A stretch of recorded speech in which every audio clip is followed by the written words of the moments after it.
Welcome eight physics learner platform. आज जिस topic को हम डिस्कस करेंगे वो है हमारा स्पेशल थ्योरी ऑफ रिलेटिविटी, या जिसको हम कहते हैं आपेक्षिकता का विशिष्ट सिद्धांत। शॉर्ट में इसको हम एसटीआर भी कहते हैं। फेमस नेम आपका एसटीआर ही है। ये क्या है और किस प्रकार से ये हमारे लिए यूजफुल रहेगा उसकी हम चर्चा करते हैं।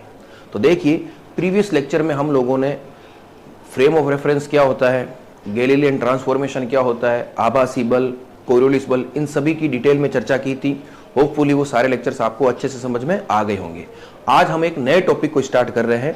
तो सबसे पहले हमें ये समझना पड़ेगा कि ये जो स्पेशल थ्योरी ऑफ रिलेटिविटी है एसटीआर, ये इस थ्योरी की बात सबसे पहले किसने की थी? सर अल्बर्ट आइंस्टीन ने की थी। ठीक है, तो हुआ क्या था कि 1905 में, ये वर्ष आप जरूर याद रखिएगा, 1905 में आइंस्टीन अपना एक रिसर्च पेपर लेकर के आए थे, जिसके अंदर उसने दो तीन इंपॉर्टेंट बातें की थी। एक तो उस दौर में उन्होंने एक सबसे फेमस एक्सपेरिमेंट परफॉर्म करके उसके रिजल्ट हमें प्रोवाइड कराए थे। वो था आपका प्रकाश विद्युत प्रभाव।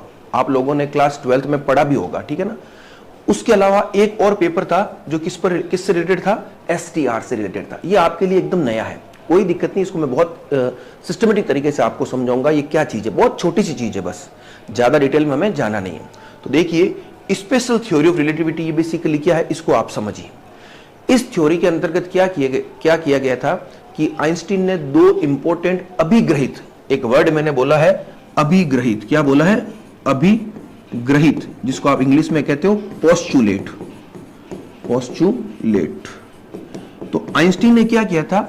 एसटीआर से संबंधित दो पोस्टुलेट दिए थे। अब पोस्टुलेट का मतलब क्या होता है वो भी आप ध्यान से समझिए। पोस्टुलेट बेसिकली क्या होता है? एक स्टेटमेंट होता है किसी भी साइंटिस्ट के द्वारा दिया गया।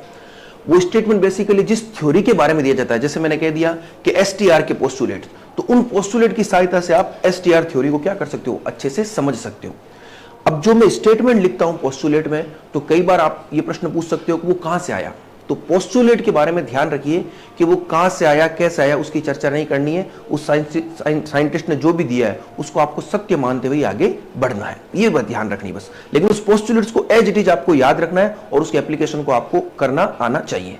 जैसे आपने क्लास 11th में या 11th में ही पढ़ा या 12th में जब भी पढ़ा होगा, नील्स बोहर की हाइपोथेसिस आपने पढ़ा होगा। नील्स बोहर की परिकल्पना, परमाणु का नील्स बोहर मॉडल होता है, उसमें 3 पोस्टुलेट्स हम पढ़ते हैं। तो उसी प्रकार से यहां पर एसटीआर के हमारे पास कितने पोस्टुलेट्स आएंगे?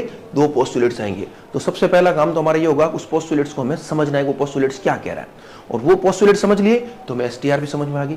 एसटीआर हमें कोई बहुत डिटेल में जाने की आवश्यकता नहीं है। हमारा मेन मकसद क्या रहेगा, आप याद कीजिए, हमने जब रूपांतरण समीकरण की बात की थी तो वहां पर हमने 2 प्रकार के ट्रांसफॉर्मेशन की चर्चा की थी, एक गैलीलियन रूपांतरण और दूसरा लॉरेंज रूपांतरण। तो आज बेसिकली हम लॉरेंज रूपांतरण को स्टार्ट करेंगे, लेकिन लॉरेंज रूपांतरण को समझने के लिए हमें एसटीआर का एक बेसिक आइडिया होना बहुत जरूरी है।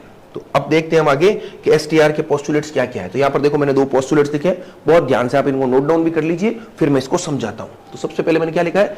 एसटीआर के मूलभूत अभिग्रहित। पहला है, सभी जड़त्वीय निर्देश तंत्रों में भौतिकी के सभी नियमों का स्वरूप समान रहता है। The laws of physics have same form in all inertial frame. बहुत इंपॉर्टेंट है, ध्यान से समझिए। 2 चीजें हैं। पहली चीज तो क्या है? जड़त्वीय निर्देश तंत्र, और दूसरा भौतिकी के सभी नियमों का स्वरूप। ये 2 चीजें हैं। जड़त्वीय निर्देश तंत्र का तो मतलब क्या हो गया? हम लोगों ने जब गैलीलियन ट्रांसफॉर्मेशन पढ़ा था तो वहां पर हमने इस प्रकार के 2 निर्देश तंत्र बनाए थे। एक हमारा था एस, एक हमारा था एस डैश। एस आपका स्थिर था, ठीक है ना, तो एक तरह से वो जड़त्वीय है। और दूसरा एस डैश था जो एस के सापेक्ष नियत वेग से चल रहा था। तो नियत वेग से क्यों चल रहा था? क्योंकि हमने कहा था कि एस डैश कैसा है आपका? जड़त्वीय निर्देश तंत्र है। तो यहां पर ध्यान रखिएगा कि आप जो भी निर्देश तंत्र लेकर के चलोगे, या ये जो पोस्टुलेट्स आप अप्लाई करोगे, किन पर करोगे? जड़त्वीय निर्देश तंत्रों पर करोगे। और जब हम जड़त्वीय निर्देश तंत्रों की बात करते हैं तो निर्देश तंत्र या तो स्थिर होगा, या अगर किसी वेग से गतिशील है तो वो वेग कैसा होगा? वो वेग कांस्टेंट या नियत होगा। ये आपको चीज ध्यान रखनी है। तो आप जैसे मान ली, सपोज करो आपके पास एक निर्देश तंत्र ये है, दूसरा निर्देश तंत्र ये है, जो इसके सापेक्ष v वेग से चल रहा है, v आपका कैसा है? कांस्टेंट है, ठीक है। इस तरह की सिचुएशन है। अब भौतिकी के सभी नियमों का स्वरूप समान रहता है। सपोज कीजिए मैंने यहां पर कोई पार्टिकल है m द्रव्यमान का, इस पर मान लीजिए मैंने बल निकाला, उस बल का मान आया मेरे पास क्या? F = ma। क्या आया? F = ma। ये मान लीजिए मैंने जो बल निकाला वो इस फ्रेम में निकाला। अब इस पोस्टुलेट का क्या मतलब है कि आप चाहे इस फ्रेम में निकालो, चाहे इस फ्रेम में निकालो, या कोई तीसरा फ्रेम हो, होना कैसा चाहिए? जड़त्वीय। उन सभी फ्रेम में जो बल का मान होगा वो बल के मान का जो स्वरूप है, उसकी जो फॉर्म है, बल के मान की फॉर्म क्या है कि किसी भी कण पर लगने वाला बल होता क्या है, द्रव्यमान इंटू त्वरण, ये उसकी रूप है। जैसे मैंने कह दिया कि वेग का रूप क्या होता है, वेग एक बहुत फिजिकल रूल है, वेग की परिभाषा क्या होती है, दूरी बटा समय। तो आप वेग का मान चाहे s में निकालो, s डैश में निकालो या किसी s डबल डैश में निकालो, उसका मान हो सकता है अलग आ जाए, इसमें निकालोगे तो मान अलग आ सकता है, लेकिन उसका जो स्वरूप है यानी वेग इजिकल टू दूरी बटा समय, वो हमेशा वही रहेगा, वो चेंज कभी नहीं होगा। ऐसा कभी नहीं होगा कि वेग इजिकल टू दूरी इंटू समय, ये चीज आपको विशेष रूप से ध्यान रखनी है। तो ये पहला पोस्टुलेट सिर्फ यही कह रहा है कि सभी जड़त्वीय निर्देश तंत्रों में भौतिकी के सभी नियमों का स्वरूप समान रहता है। इसलिए मैंने वर्ड क्या लिखा है, स्वरूप। स्वरूप कभी नहीं बदलेगा। F इजिकल टू m में द्रव्यमान इंटू त्वरण, तो आप चाहे किसी भी निर्देश तंत्र में कण पर बल का मान निकालिए, ठीक है ना, वो स्वरूप कैसा रहेगा, द्रव्यमान इंटू त्वरण। अब त्वरण अलग हो सकता है, डिफरेंट, ठीक है ना, पोजीशन में या डिफरेंट फ्रेम ऑफ रेफरेंस में, लेकिन उससे कोई फर्क नहीं पड़ेगा, स्वरूप समान रहेगा। तो मेरे हिसाब से ये पहला पॉइंट एकदम क्लियर हो गया होगा कि आपको फॉर्म का ध्यान रखना है कि उसका रूप कभी नहीं बदलेगा। जैसे मान लीजिए सपोज करो कूलाम का नियम है, कूलाम का नियम क्या होता है, F equal to K Q1 Q2 upon R square. अब आप इस कूलाम के नियम को चाहे एस फ्रेम में निकालो चाहे एस डैश फ्रेम में निकालो, इनके मान अलग अलग हो सकते हैं। मान लीजिए किसी में बल का मान सपोज करो 20 न्यूटन आ गया, तो किसी में 25 आ सकता है, लेकिन अगर उसका एक्सप्रेशन आप देखोगे तो वो कैसा होगा, के Q1 Q2 upon R square के रूप में ही होगा। स्वरूप का विशेष रूप से ध्यान रखना है, मान अलग चीज है और फॉर्म अलग चीज है, जैसा है वैसा ही दिखना चाहिए, ठीक है ना, ये चीज है। तो पहला हो गया क्लियर, ध्यान ही रखना है निर्देश तंत्र आपके कैसे होना चाहिए, जड़त्वीय। क्लियर है। अब दूसरे पर आते हैं, देखो दूसरा क्या कह रहा है, सभी जड़त्वीय निर्देश तंत्रों में प्रकाश की गति समान और अचर रहती है, जिसका मान 3 × 10⁸ मीटर पर सेकंड होता है। ये बिल्कुल आप जानते ही हो। और ये प्रकाश की वेग या गति के बारे में सबसे पहले आइंस्टीन ने बताया था कि ये एब्सोल्यूट होती है, ठीक है ना, कोई फर्क नहीं पड़ता आप किस निर्देश तंत्र में वेग कैलकुलेट कर रहे हो, प्रकाश का जो वेग है या प्रकाश की जो गति है, स्पीड ऑफ लाइट, वो हमेशा ही क्या रहती है, कांस्टेंट रहती है। आप किसी भी फ्रेम में कैलकुलेशन कीजिए, उसके मान में कोई परिवर्तन नहीं आता है। तो इसके लिए एक शब्द काम में लिया जाता है, speed of light is same in all inertial frame. आप अगर प्रकाश की गति किसी भी फ्रेम में निकाल रहे हो, ठीक है ना, जैसे हम वेग निकालते हैं ना, तो आप किसी भी फ्रेम में निकालिए, अगर प्रकाश का वेग निकालोगे तो उसका मान हमेशा ही क्या रहेगा, समान रहेगा, अचर रहेगा, अचर यानी कांस्टेंट रहेगा, और उसका मान कितना होता है, इतना होता है। तो ये दो इंपॉर्टेंट पोस्टुलेट्स हैं। अब आगे आप जो भी थ्योरी डेवलप करोगे वो इन्हीं पोस्टुलेट्स के आधार पर होगी। और पोस्टुलेट्स का मतलब मैंने आपको बता दिया, जो लिखा है उसको सत्य मानना है, बस चैलेंजेबल नहीं है, जो है वही सत्य है। तो दोनों पोस्टुलेट्स क्लियर हो गए होंगे। अब हम क्या करेंगे, अगला काम हम करेंगे हमारा लोरेंज रूपांतरण, जो हमारा सबसे इंपॉर्टेंट टॉपिक है, ठीक है। तो लोरेंज रूपांतरण जब हम करेंगे तो लोरेंज रूपांतरण के अंतर्गत इन पोस्टुलेट्स का भी यूज होने वाला है। कैसे होगा, आइए समझते हैं। देखिए मैंने आगे हेडिंग लिखी है लोरेंज रूपांतरण। तो लोरेंज रूपांतरण को समझने से पहले मैं कुछ बातें गैलीलियन रूपांतरण की भी याद करूंगा। आप लोग जानते हो हमने प्रीवियस क्लासेज में गैलीलियन रूपांतरण को अच्छे से समझा था, और हमने गैलीलियन रूपांतरण के अंतर्गत कुछ रूपांतरण समीकरण प्राप्त किए थे। वो क्या क्या थे, वो थे एक तो R dash equal to R minus VT था, एक आपका था U dash equal to U minus V, एक आपका A dash equal to A, और एक हमने निकाला नहीं था T dash equal to T। यानी कहने का मतलब है कि आपके पास जब दो फ्रेम थे, एक S और एक S डैश, तो आपने ये तो सारे निकाले थे, लेकिन गैलीलियन रूपांतरण में T डैश, यानी अगर आप किसी भी घटना का समय चाहे S में निकालो चाहे S डैश में निकालो, वो बदलता नहीं था, वो T is equal to T dash ही रहता था, ठीक है। तो ये इंपॉर्टेंट चीज थी, ये गैलीलियन रूपांतरण था आपका। और R डैश को हमने घटकों में विभाजित किया था कि अगर मान लीजिए S डैश x अक्ष के अनुदिश चल रहा है तो केवल x घटक में ही परिवर्तन था, इसलिए हमने इसको कैसे बांटा था, इसको बांटा था x dash equal to x minus VT, y dash equal to y and z dash equal to z, इस तरह से लिखा था। ये चीज आपको अच्छे से पता है। अब देखो, अब मैं यहां पर क्या कर रहा हूं, मेरे पास मान लीजिए इस प्रकार के दो निर्देश तंत्र है, एक S है और एक S डैश है जो v वेग से चल रहा है।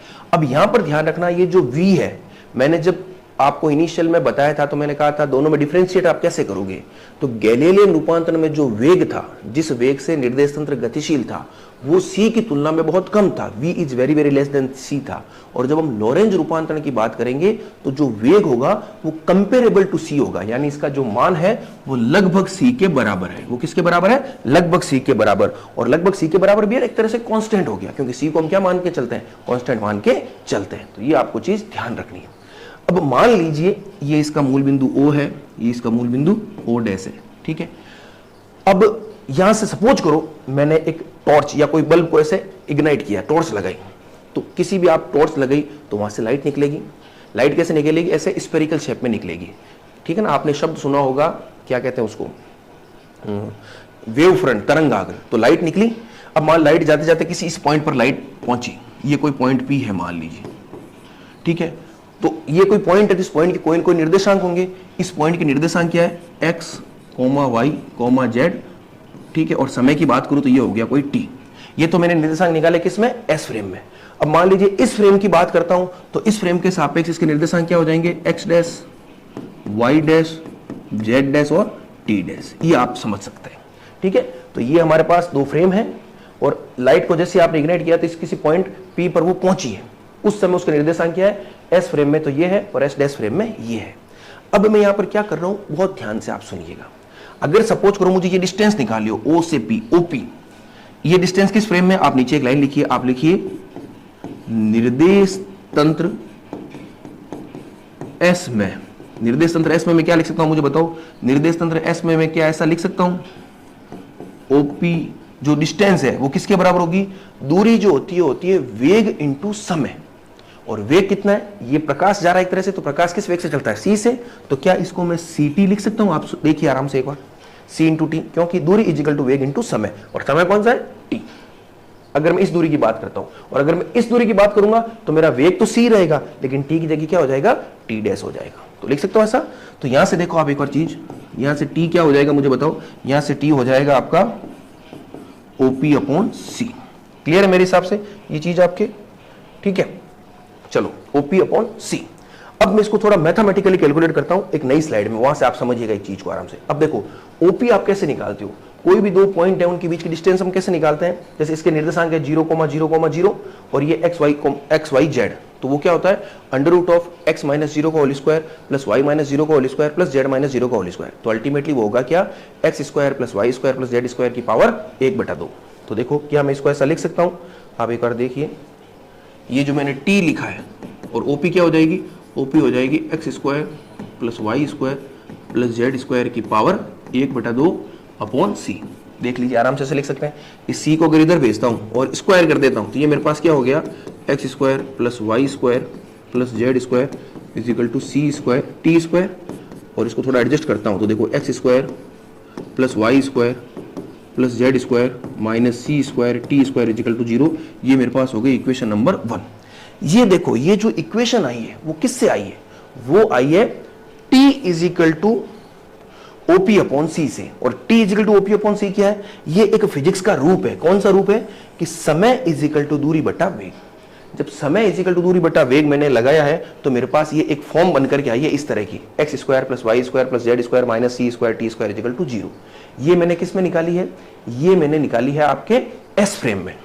अब इसी प्रकार से आप एक चीज और देखिए यहां पर, अगर मैं S डैश फ्रेम की बात करता हूं, निर्देश तंत्र S डैश में, तो देखो S डैश में मैं क्या करूंगा? आप एक बार देखिए, S डैश में मैं दूरी निकालूंगा O डैश P। तो O डैश P क्या हो जाएगी? O डैश P हो जाएगी आपके C इंटू T डैश। तो ये देखिए ये हो जाएगी आपके O डैश P, प्रकाश का वेग तो सेम रहेगा, C इंटू T डैश। तो यहां से मुझे बताओ T डैश वो क्या हो जाएगा? O dash P upon C। और अब अगर मैं इसको यहां लिखना चाहूं तो देखो T dash O dash P same वही होगा, x dash square plus y dash square plus z dash square की पावर 1/2। तो इसको देखो आप ऐसे लिख लीजिए, x dash square plus y dash square plus z dash square की पावर 1/2 अपॉन c। इसको वापस इधर भेजिए फिर स्क्वायर कीजिए तो मुझे बताओ क्या होगा? देखो x dash square plus y dash square plus z dash square is equal to c square t dash square. फिर मैं इसको इधर लाता हूं तो मेरे पास देखो रूप क्या बना? x dash square plus y dash square plus z dash square minus c square t dash square is equal to 0। तो ये देखो ये भी सेम रूप बना। इस दोनों में देखो मान अलग हो सकता है, x डैश का अलग होगा, y डैश का अलग होगा, लेकिन दोनों का रूप देखो आप। रूप क्या है? x square y square z square x dash square y dash square z square minus c square t square minus c square t dash square is equal to 0 is equal to 0। और ये हमने निकाला है किसी frame S में और ये हमने निकाला है किसी फ्रेम S डैश में, और दोनों ही कैसे हैं? जड़त्व निर्देश तंत्र है। तो हमारा जो पहला सिद्धांत था, पहला पोस्टुलेट था, वो बिल्कुल फुलफिल हो रहा है कि सभी जड़त्व निर्देश तंत्रों में भौतिकी के सभी नियमों का स्वरूप क्या रहता है? समान रहता है। तो यहां पर भौतिकी का नियम कौन सा है? समय इज इक्वल टू दूरी बटा वेग। अब आपको एक चीज पता है कि कोई भी जो दो आपके पास निर्देश तंत्र होते हैं तो उन दोनों के को आपस में आप क्या कर सकते हो, जोड़ सकते हो, कोरिलेट कर सकते हो। किसकी सहायता से? रूपांतरण संबंध या समीकरण की सहायता से। तो अभी तक जो हम रूपांतरण संबंध जानते हैं, हेडिंग तो हमने लॉरेंज लिखी है, लॉरेंज अभी हमने किया नहीं है, लेकिन आपके पास पहले से रूपांतरण संबंध कौन से हैं? गैलीलियन रूपांतरण संबंध अवेलेबल है। तो अगर मैं गैलीलियन रूपांतरण संबंध यहां लगाता हूं तो होना क्या चाहिए? वही रिजल्ट, ये दोनों सेम रहने चाहिए। कैसे? आप एक बार देखिए, सपोज करो यहां पर आप एक चीज नोट कीजिए। आप पहले यहां लिखिए गैलीलियन रूपांतरण से। गैलीलियन रूपांतरण से मैं क्या लिख सकता हूं? X dash is equal to x minus we T, Y dash is equal to Y, Z dash is equal to Z और T dash is equal to T. ये हम जानते हैं। अगर मैं इस इक्वेशन 2 में x dash y dash z dash t dash को एक्स वाई जेड और टी में कन्वर्ट करता हूं तो चूंकि दोनों आपस में इंटरलिंक है तो जैसे मैं मान रखूंगा तो ये और ये दोनों समान आने चाहिए कि नहीं आने चाहिए? आप मान रख के देखिए एक बार। आप देखिए, आप ऐसा लिखिए इसको समीकरण नंबर 3, फिर आप यहां लिखिए समीकरण 2 व 3 से। जैसे ही आप मान रखोगे तो देखो क्या होगा? x माइनस वी टी का होल स्क्वायर, ये तो सिंपली क्या हो जाएगा? Y square plus Z square minus C square T square is equal to 0। ठीक है, अब इसको मैं ओपन करता हूं, देखो क्या होगा? ये x square minus 2vxt plus v square T square plus Y square plus Z square minus C square T square is equal to 0। Equation number 4। अब आप देखिए, चूंकि इक्वेशन 1 और 4 का आप कंपेयर कीजिए। इक्वेशन 1 एक्स वाई जेड और t में है, इक्वेशन 4 भी एक्स वाई जेड और टी में है, और चूंकि दोनों एक ऐसे संबंध से रिलेटेड है जो आपस में लिंक है तो ये और ये दोनों सेम आनी चाहिए। अलग क्यों आएंगी? मुझे बताओ। अलग नहीं आनी चाहिए, रूप भी सेम आना चाहिए। रूप सेम नहीं आ रहा, देखो ये अलग से पद आ गया, ये भी एक अलग से पद आ गया, बाकी पद तो सारे सेम है, कोई दिक्कत नहीं है। तो ये हमारे पास क्या है? कुछ एक्स्ट्रा पद है। ठीक है ना? तो हिसाब से तो अगर ये रूपांतरण संबंध वैलिड होता तो ये पद नहीं आने चाहिए थे। अगर ये रूपांतरण संबंध वैलिड होता तो ये पद नहीं आने चाहिए थे। क्यों? क्योंकि अगर आपने रूपांतरण संबंध ही लगा दिया, जब आपस में कन्वर्ट ही कर दिया तो जो पहला है वो फोर्थ के बराबर होना ही होना चाहिए, लेकिन नहीं हो रहा है। इसका मतलब जो रूपांतरण संबंध आपने काम में लिए हैं उनमें कुछ न कुछ कमी है, क्योंकि आपने जो गैलीलियन रूपांतरण संबंध काम में लिए हैं वो उस केस में काम आते हैं जहां v is very very less than c होता है, लेकिन यहां पर जो आपका v है वो कंपेरेबल टू c है, तो यहां पर ये रूपांतरण संबंध काम नहीं आएंगे। तो इस कारण से हम एक नए रूपांतरण संबंध को पढ़ते हैं और वो कहलाता है हमारा लॉरेंज रूपांतरण संबंध। अब लॉरेंज रूपांतरण संबंध को अभी हम निकालेंगे। रूपांतरण संबंध का सिंपल सा मतलब होता है एक तरफ x डैश, दूसरी तरफ x, इधर y डैश, इधर y, इधर z डैश, इधर z और इधर t dash equal to t। Relation क्या होगा वो भी हम निकाल लेंगे। तो यहां पर हमारा काम क्या रहेगा? यहां पर हमारा काम सिर्फ इतना है, वो कैसे आए उस मैकेनिज्म हम बिल्कुल नहीं जाने वाले हैं। हमें तो लॉरेंज रूपांतरण संबंध क्या है उनको एज इट इज याद रखना है। तो अगला काम आपको ये तो पता चल गया ना गैलीलियन रूपांतरण क्यों काम ले रहा है? क्योंकि गैलीलियन रूपांतरण के कारण ये एक्स्ट्रा पद आ रहे हैं, और एक्स्ट्रा पद आ रहे हैं तो रूप बदल रहा है, जबकि रूप नहीं बदलना चाहिए। क्यों? क्योंकि मैंने आपको पहले ही कह दिया कि एसटीआर के जो पोस्टुलेट्स है वो हर हाल में वैलिड है। वैलिड है तो उनका पालन होना जरूरी है। ये भी आपका क्या है? समय इज इक्वल टू दूरी बटा वेग। ये भी कहां से निकला है? समय इज इक्वल टू दूरी बटा वेग से। तो दोनों के रूप समान रहने चाहिए, लेकिन रूप समान नहीं है, या एक्स्ट्रा पद आ गए दो, तो इसका मतलब कुछ न कुछ कमी है। ये जो आप इक्वेशन लाए हो इस रूपांतरण संबंध से, उसमें कुछ न कुछ कमी है। उस कमी को दूर करने के लिए हम एक नए रूपांतरण संबंध को यहां पर पढ़ने वाले हैं। वो रूपांतरण संबंध क्या है? वो कहलाते हैं आपके लॉरेंज रूपांतरण। तो उसको आगे नोट कीजिए, मैंने कुछ लिखा है, आप एक बार देखिए। तो देखिए मैंने यहाँ पर जो चीज समझे उसके बारे में कुछ लिखा है, आप एक बार इसको पढ़िए। देखो हमने क्या लिखा है? स्पष्ट है कि समीकरण 4 में 2vxt व v स्क्वायर टी स्क्वायर अतिरिक्त पद है। अतिरिक्त पद कैसे हैं? अगर मैं इस समीकरण 4 की समीकरण 1 से तुलना करता हूं तब इसको और इसको जब आप देखते हो तो ये आपको क्या मिल रहा है? कुछ एक्स्ट्रा पद मिल रहे हैं। यही बात मैंने लिखी है समीकरण 1 से तुलना करने पर। जबकि एसटीआर के अभिग्रहित के अनुसार भौतिकी के नियम का स्वरूप क्या रहना चाहिए? समान रहना चाहिए। यानी समीकरण 1 और 4 जैसे रूप है वैसे के वैसे रहने चाहिए। मान अलग हो सकता है लेकिन स्वरूप नहीं बदलना चाहिए। स्वरूप क्या था? X square plus Y square plus Z square minus सी स्क्वायर टी स्क्वायर। तो वापिस आपको वही मिलना चाहिए था, लेकिन वो मिला नहीं, आपको कुछ अतिरिक्त पद मिल गए। और ये जो आपने समीकरण 4 निकाली है वो कैसे निकाली है? एक रूपांतरण संबंध काम में लिया था। कौन सा? गैलीलियन रूपांतरण।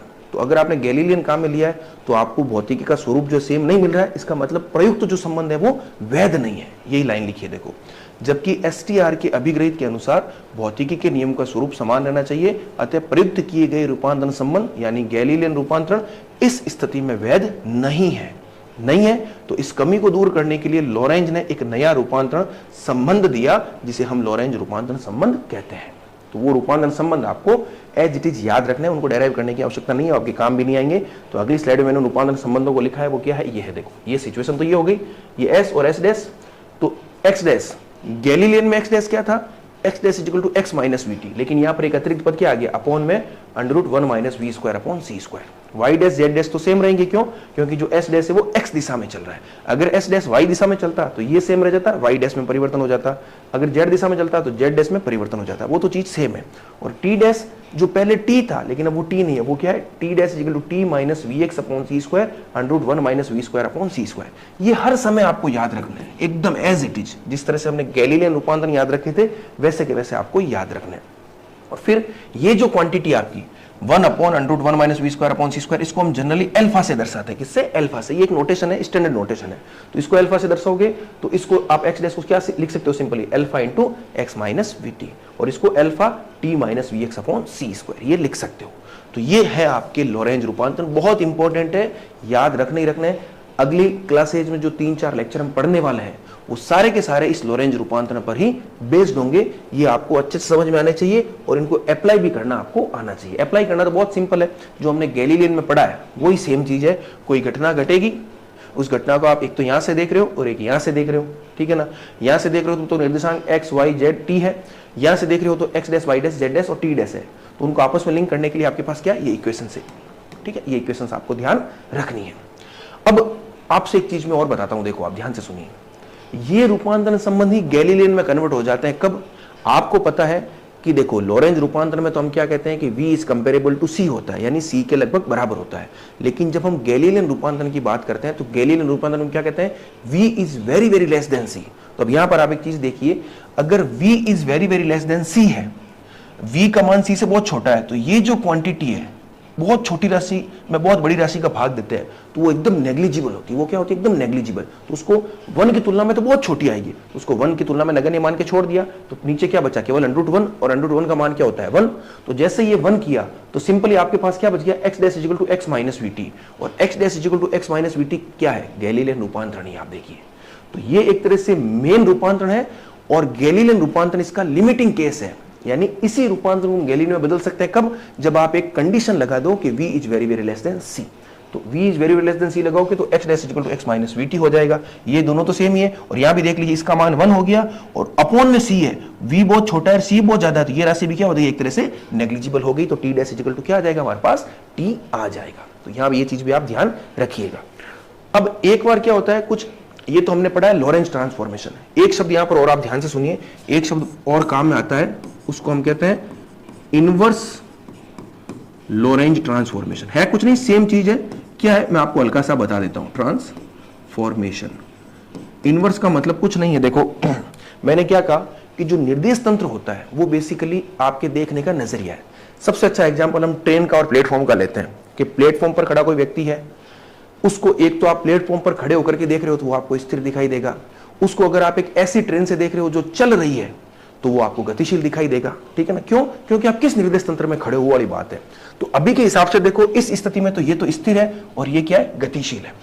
अब मान लीजिए इसको मैं ऐसा भी तो कह सकता हूं ना कि इसको स्थिर मान लेता हूं, जब देखो जब मैं इसमें खड़ा हूं तो ये मुझे गतिशील लग रहा है, और जब मैं इसमें खड़ा हूं तो ये मुझे क्या लगेगा, गतिशील लगेगा। और कैसा, ऐसा लग रहा है जैसे -v डायरेक्शन में जा रहा हूं या -v वेग से चल रहा हूं। ठीक वही प्लेटफॉर्म पर खड़ा व्यक्ति या दो ट्रेनों का एग्जाम्पल ले लीजिए, एक ट्रेन ऐसे जा रही है, एक ट्रेन ऐसे आ रही है।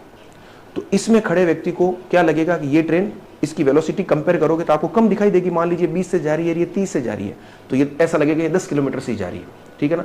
10 नहीं सॉरी 20, 10, 30, 50 से जा रही है, ठीक है ना। 30 और 50 उल्टे जाएंगे तब तो जुड़ जाएगी, और एक ही दिशा में जाएंगे तो घट जाएगी। तो इनवर्स का मतलब क्या हो गया कि अगर मैं यहां से खड़ा, यहां खड़ा होता हूं तो उस स्थिति में S डैश तो मेरा हो गया स्थिर और S हो गया गतिशील, और वो भी किस वेग से, -v वेग से। मेरी बात समझना ध्यान से, पहले मैं यहां खड़ा था तो ये स्थिर था और ये गतिशील था, और किधर, प्लस डायरेक्शन में, तो मेरे पास ये रूपांतरण आ गए। अब मैं यहां खड़ा हूं यहां खड़े व्यक्ति को ये कैसा नजर आएगा, ये ऐसा नजर आएगा जैसे ये -v वेग से जा रहा हो। तो आपको जब रूपांतरण संबंध लिखना है, अभी तो आपने एक साइड तो x डैश रखे, इधर बिना डैश वाले रखे। अब जब आप इनवर्स की बात करोगे तो उधर तो हो जाएंगे आपके क्या बिना डैश वाले, और इधर हो जाएंगे सारे डैश वाले, ये ध्यान रखना, इनवर्स हो जाएगा। तो चेंज क्या करना है, जहां जहां आपके यहां तो आ जाएगा सिंपल x, यहां आ जाएगा x डैश, यहां आ जाएगा t डैश, और ये जो v है, जहां भी v है वहां v को क्या कर दोगे, -v लिख दोगे। ये आपको चीज ध्यान रखनी है। तो एक बार देखिए, मैं लिखता हूं, आपको बताता हूं। देखो इधर तो हो गया x, इधर x डैश की जगह x, ये माइनस और ये -v लिखना पड़ेगा। क्यों? क्योंकि अब v ऐसा नहीं है, v क्या है, -v है, और उधर हो गया आपका सिंपली t डैश, और ये साथ में तो अल्फा है, ठीक है ना। अल्फा में कोई चेंजेस नहीं होगा। क्यों? क्योंकि अल्फा में तो आप v की जगह -v भी रखोगे तो v स्क्वायर है, तो वो का वो रहेगा, ठीक है। तो इसको जब मैं सोल्व करता हूं, मेरे पास क्या आ गया, देखो x = अल्फा x डैश, ये माइनस माइनस प्लस, और ये v t डैश। तो ये मेरे पास रूपांतर संबंध आ गया, कौन सा, इनवर्स लॉरेंज ट्रांसफॉर्मेशन। और y डैश में तो कोई परिवर्तन होगा नहीं, y डैश तो आपका y रहेगा और z डैश आपका z रहेगा। और जब मैं t की बात करता हूं तो ये तो हो गया t, इधर तो ये t डैश से t हो गया, ये अल्फा एज इट इज, उधर हो जाएगा आपका t डैश, ये माइनस v लिखना पड़ेगा, और साथ में x dash upon c square. तो ये मेरे पास हो गया t = alpha t dash plus vx dash upon c square. तो ये आपके पास क्या आ गया, t का भी इनवर्स लॉरेंज ट्रांसफॉर्मेशन आ गया।